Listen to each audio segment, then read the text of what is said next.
Bonjour les incarnés, je suis le devin chinois blanc du livre des transformations, le Yi Jing. Bienvenue dans l'unité de l'humanité en portrait énergétique où je vous transmets cette connaissance du sacré. Puisque tout est énergie, aujourd'hui nous allons parler de l'énergie 35 avancée au grand jour de Clint Eastwood.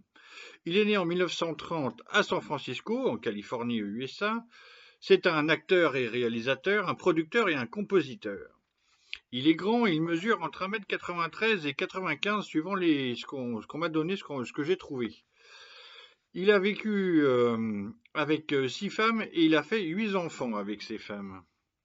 Autodidacte, après des petits boulots, encore jeune, 2 années de service militaire comme maître nageur, il entre au studio Universal qui était en relation avec son service militaire, en commençant par des petits rôles, puis un bon rôle dans une bonne série, c'est Raw Hide.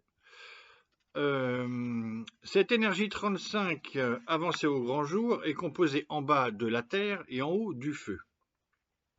La réunion de ces deux éléments produit l'image « la lumière sort au-dessus de la terre ». Pour deviner qui vit dans cette énergie 35 avancée au grand jour, mon intuition a repéré un truc qui se répète, un indice qui peut aider. En effet, dans l'étude du jugement, la deuxième sentence indique « emploi de nombreux chevaux en don d'investiture ». Ça, j'avais capté ça, j'ai fait toute une biographie de Darwin, où c'était très significatif. Et de fait, peu après, peut-être après John Wayne, dans le cinéma américain, Clint Eastwood est devenu le plus célèbre des cow-boys. Il a un ranch en Californie, il a tourné une quinzaine de westerns, dont le cavalier solitaire. On ne peut pas faire plus. Donc, je vous donne maintenant ma liste de devinettes des personnes qui vivent ou qui ont vécu dans cette énergie 35 avancée au grand jour. Ce sont presque tous des cavaliers. Le cardinal de Richelieu, énormément de chevaux. Darwin, sans qui, voilà. Theodore Roosevelt, c'est le président américain du début du XXe. Jodie Foster, Jean Rochefort et Guillaume Canet, Nicolas Hulot, Hergé, Françoise Sagan et Sylvie Testu, Amélie Nothomb et Virginie Efira. Ensuite, on a Kevin Costner qui a tourné Un monde parfait avec Clint Eastwood. Donc là, ça m'intéresse parce qu'il y a un jeu de miroir dans l'énergie, ainsi qu'avec Bradley Cooper qui a tourné American Sniper de Clint Eastwood aussi. Pour présenter cette énergie 35 avancée au grand jour, Javary et Faure écrivent « Avancer au grand jour, c'est se montrer et montrer ce dont on est capable. » Il y a cette dimension du défi. Il s'agit d'assumer une charge difficile sur un chemin parsemé d'obstacles, ce qui exige de vaincre ses réticences pour s'avancer en pleine lumière. Très bien. Donc ça, c'est ce qu'il y a écrit dans le Yi Jing rouge de Javary et Faure. Dans la série Raw Hide, où le rôle d'Eastwood grandit de saison en saison, je ne sais plus si c'est 7 ou 9 saisons qu'il y a, d'année en année, où il gagne un peu plus d'argent à chaque fois à la semaine, il donne sa première interview à la télé en 1959. Voilà ce qu'il dit. Il faut toujours se vendre. Il faut vanter partout les mérites de ce produit que l'on est.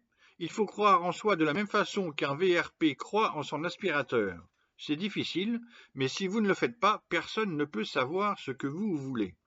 À Hollywood, on ne peut se permettre d'être humble que quand on est déjà devenu une star. Fin de citation.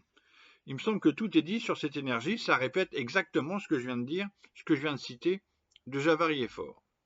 Et puis en plus, juste après, un certain Sergio Leone a vu Clint Eastwood dans cette série et a probablement entendu son première interview télé.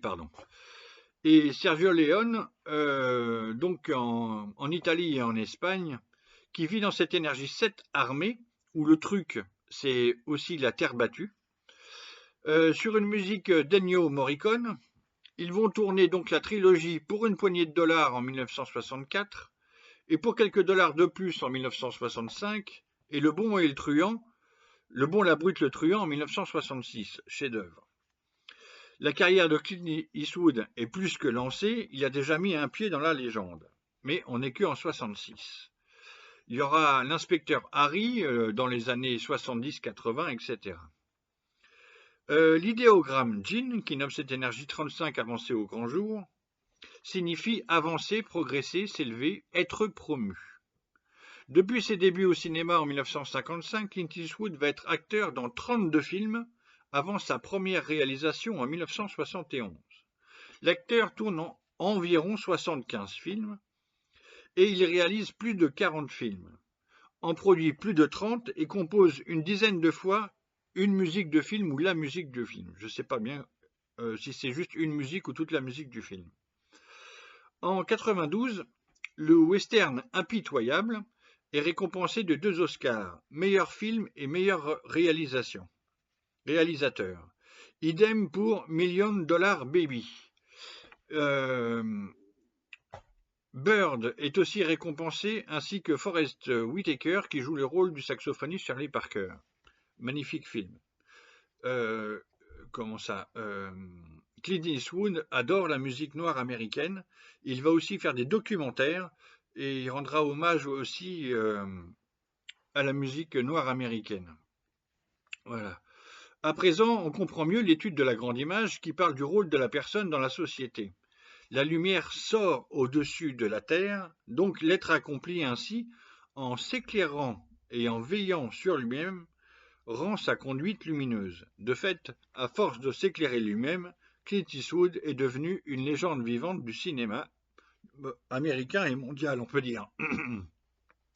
Je conclus par un petit quatrain divinatoire. Clint Eastwood avance au grand jour le bon acteur.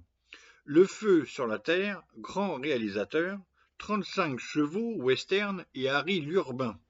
Un monument du cinéma américain.